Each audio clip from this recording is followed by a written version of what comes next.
అందరికీ నమస్కారం అండి. 2024లో కూటమి గవర్నమెంట్ ఫామ్ చేస్తుందా లేదని చెప్పేసి కూటమి కార్యకర్తలు అందరూ డౌట్ పడుతున్నారు. అందులో డౌట్ అయితే పడనవసరం లేదండి. పక్కాగా 100% టీడీపీ అయితే గవర్నమెంట్ ఫామ్ చేయబోతుంది జూన్ 4వ తారీఖున వచ్చే రిజల్ట్లో చూసుకుంటే. అయితే ఇప్పుడు జూన్ 4వ తారీఖున మళ్ళా 1994 ఎలక్షన్ రిపీట్ అవ్వబోతుందండి. ఎందుకు ఈ మాట అంటున్నానంటే అప్పుడు కూడా సేమ్ ఇలాగేనండి. చాలా సర్వేలు అయితే అప్పుడు టీడీపీ గెలుస్తుందా కాంగ్రెస్ గెలుస్తుందా అంటే ఎవరికి ఫుల్ మెజార్టీ ఇవ్వలే, చెప్పలేకపోయేవాడు. ఇప్పుడు కూడా సేమ్ అలాగే చూస్తున్నారు కదా. ఎవరు గెలుస్తారంటే గత 4-5 రోజుల నుంచి వైఎస్ఆర్సీపీ గెలుస్తుందని చెప్పి చాలా ఇదవుతుంది కదా, అదంతా అబద్ధం అండి. పక్కాగా అప్పుడు కూడా రెండు సర్వేలు మాత్రం టీడీపీ గెలుస్తాయని చెప్పాడు. ఒకటి సుప్రభాతం సర్వే, ఒకటి 1994లో సుప్రభాతం సర్వే ఒకటి, నెక్స్ట్ ఈనాడు ఒకటి అండి. ఈ రెండు క్లియర్గా చెప్పారు మంచి మెజార్టీతో టీడీపీ అధికారంలోకి వస్తుందని. ఇప్పుడు 2024లో కూడా సేమ్ పక్కాగా టీడీపీ అయితే గవర్నమెంట్ ఫామ్ చేయబోతుంది కూటమి అయితే, అందులో నో డౌట్.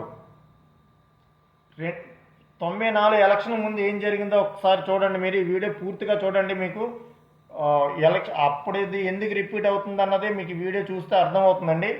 1989లో ఎలక్షన్లో కూడా సేమ్ అండి.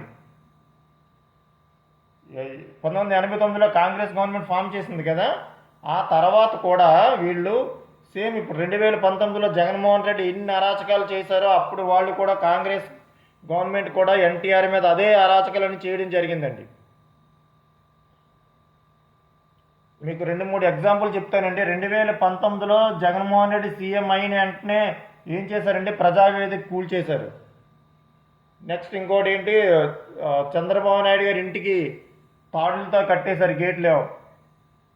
సేమ్ అప్పుడు కూడా 1989-94 ఎలక్షన్ ముందు, 89 ఎలక్షన్ తర్వాత కూడా సేమ్ ఇదే చేశారండి. 1989 గెలిచారు కదా వాళ్ళు. గెలిచిన తర్వాత ఏం చేశారు అనుకుంటున్నారు? 89 తర్వాత సేమ్ అప్పుడు కూడా అంతే, అన్నగారింటికి నోటీసులు ఇచ్చి అన్నగారిని బయటికి రానియకుండా దిగ్బంధం చేశారండి. ఎన్టీఆర్ గారి ఇంటికి కూడా సేమ్ అప్పుడు కూడా సేమ్ ఇలాగే చేశారనమాట. నెక్స్ట్ ఇంకొక 2-3 ఉదాహరణలు చెప్తాను చూడండి. మీరే కంపేర్ చేసుకోండి. ఈ విశ్లేషణ అంతా విన్న తర్వాత మీరే అంటారు టీడీపీ గవర్నమెంట్ ఫామ్ చేయబోతుందా లేదా అని. 2019లో ఇంకోటి ఏం చేశారండి, సిబిఎన్ గారు అసెంబ్లీకి వెళ్తే చాలా ఘోరంగా ఆయన అవమానించారు. ఈ అవమానాలు తట్టుకోలేక ఆయన ఏం చేశారంటే అప్పుడు నేను అసెంబ్లీకి రావాలంటే సీఎంగా ఉంటేనే వస్తానని చెప్పేసి ఆయన బయటకు వచ్చి జరిగింది. ఎవరు? చంద్రబాబు నాయుడు గారు. సేమ్ 89 తర్వాత కూడా అంతేనండి.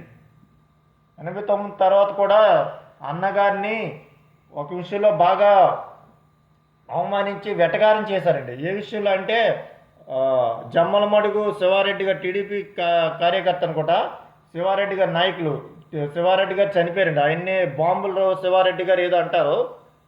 చనిపోయినప్పుడు అసెంబ్లీలో దాని మీద ప్రస్తావన వచ్చినప్పుడు అన్నగారిని చాలా వెటకారించారనమాట. నేను ఇలాంటి సభలో ఉండను, సీఎంగానే వస్తానని చెప్పేసి అప్పుడు కూడా అన్నగారు కూడా ఈ అసెంబ్లీ నుంచి బయటకు వచ్చి జరిగిందండి.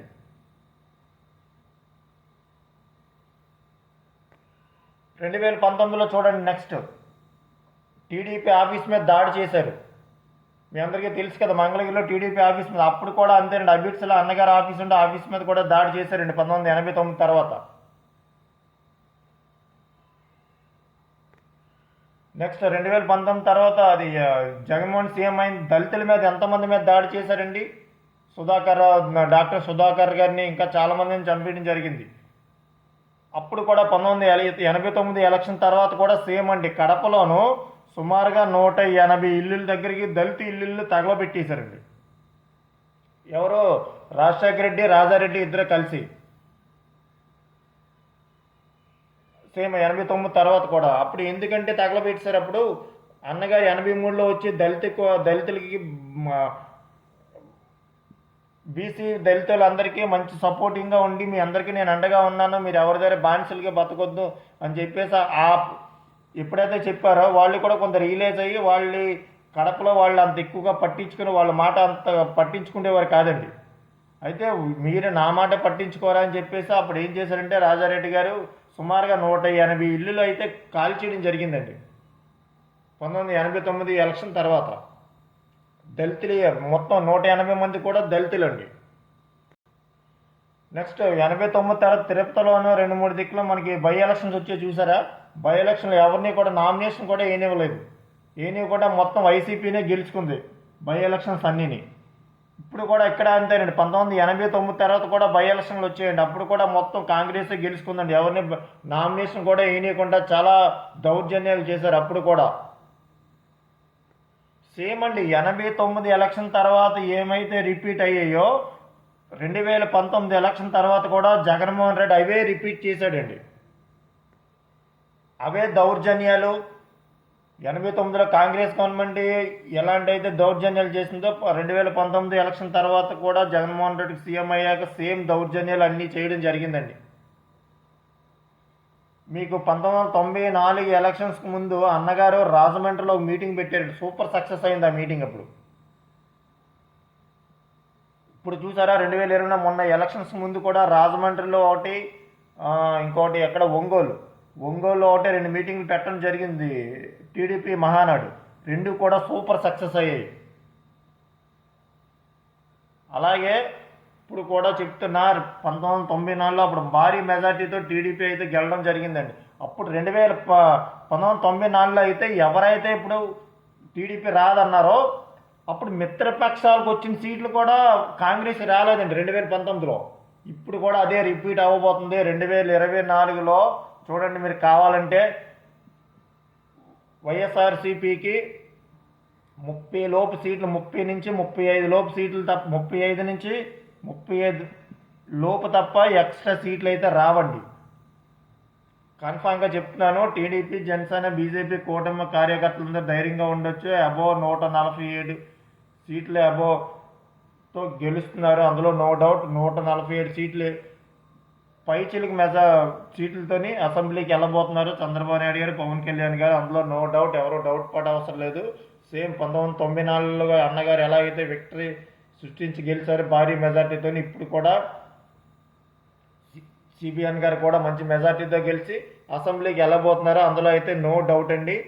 అప్పుడు కూడా చాలా చెప్పారండి, చాలా కాంగ్రెస్ వాళ్ళు మేమే అధికారంలోకి వస్తాం అది ఇదని. ఫైనల్గా వాళ్ళకి అప్పుడు మిత్రపక్షాలు సిపిఎం, సిపిఐ వాళ్ళకన్నా తక్కువ సీట్లు వచ్చాయి కాంగ్రెస్కి. అంత దారుణంగా ఓడిపోయిందండి. ఇప్పుడు కూడా వైఎస్ఆర్సీపీ కూడా అంతే, చాలా దారుణంగా ఓడిపోద్ది. నెక్స్ట్ పార్టీ కూడా కష్టం అండి. నెక్స్ట్ నుంచి పోటీ చేయడం కూడా వైఎస్ఆర్సీపీలో ఎవడో ముందుకు రాడు. చాలామందికి నాయకులు అజ్ఞాతలో వెళ్ళిపోతారు. అది మాత్రం పక్కా. కావాలంటే చూడండి, రిజల్ట్ వచ్చాక మీరే అంటారు. జూన్ 4న 2024లో వచ్చే గవర్నమెంట్ అయితే తెలుగుదేశం, జనసేన, బీజేపీ గవర్నమెంట్ అండి.